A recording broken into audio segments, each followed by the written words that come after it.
आचरण विधिर संपूर्ण भाव उल्लंघन करी मॉडल कोड ऑफ कंडक्टर संपूर्ण भाव जो भाव वायोलेशन करा जाइछि से दिन जोर जबरदस्त अनियमितता भाव घरे प्रवेश करी भंगारुजा करी से जो आचरण देखैचंती निर्वाचन दायित्व रे थिबा प्रशासनिक अधिकारी बिना कौनसी नोटिस सर्च वारंट दे जेभली भाव प्रवेश कले ता विरुद्ध रे इलेक्शन कमिशन ऑफ इंडिया का निकट में प्रार्थना करिछि इलेक्शन को फ्री फेयर और इम्पार्शियल रखिबा पई न्यूट्रलिटी मेंटेन करिबा पई इलेक्शन कमिशन ऑफ इंडिया का निकट प्रार्थना करिछि कि जो प्रशासनिक अधिकारी माने एथिरे संपृक्त अछंती संपूर्ण भाव रे तांको उपरे दृढ़ कार्यानुष्ठान ग्रहण करा जाऊ आइदर तांको सस्पेंड करा जाऊ नहले निर्वाचन प्रक्रिया दूरे रखा जाऊ जहा फल रे कि नुआपड़ार साधारण भोटर भाई भौणी माने बिना भय रे बिना कौनसी द्वंद्व रे ए प्रशासनिक अधिकारी कौनसी चापरे न पड़ी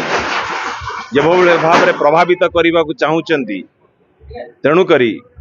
नुआपड़ार समस्त भाई भौणी भोटर भाई भौणी मानक पई सुरक्षा पई तांकर अधिकार को साब्यस्त करने पई मु इलेक्शन कमिशन ऑफ इंडिया निकट प्रार्थना करिछि तुरंत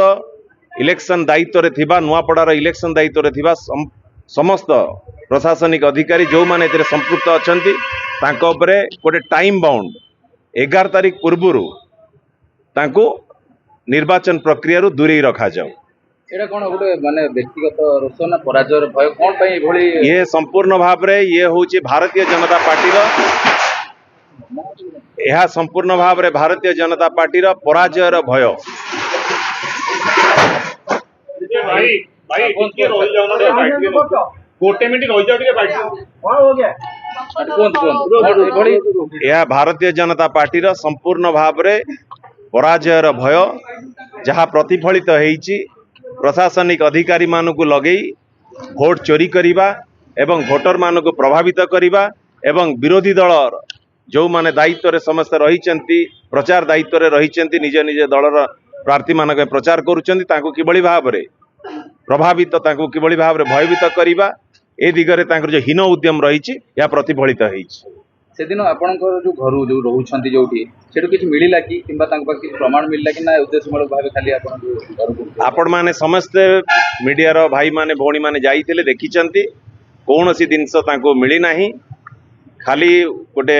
उद्देश्य कौन मंद उद्देश्य थिला ताको आपण माने आगुर जणा जाईची आपण माने भी जानिचंती बहुत मंद उद्देश्य नै कि